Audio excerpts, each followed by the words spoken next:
From Cuba reveal the internet outages for the island country. Many people claiming overnight outage follows protests. And the growing frustration felt here in Miami as well. Local 10's Hatzel Vela is live. He's in Little Havana with the video. Hatzel, what happened?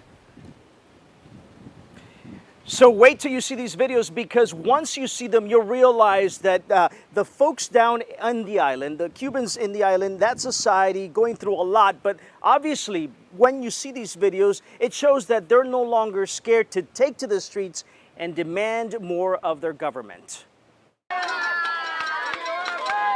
Using pots and pans to show frustration from Cuba, the images are dark because they're protesting ongoing power outages. It reportedly happened late Thursday night in the small town of Los Palacios, outside Pinar del Rio on the western side of the island. NetBlock, which tracks internet outages, says internet was disrupted following the protest, a tool activists say the government uses to control such incidents in Cuba.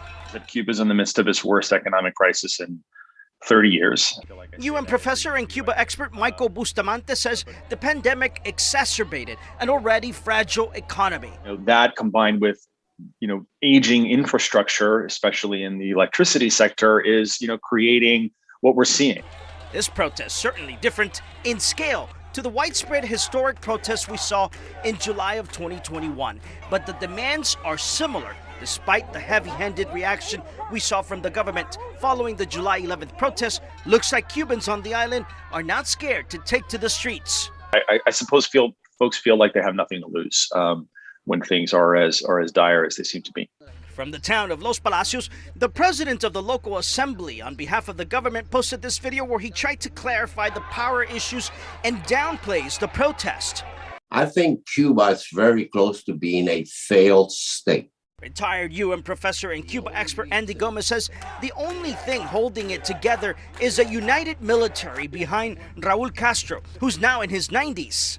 Cuba is ready for what I call a social explosion, but it's a social explosion outward.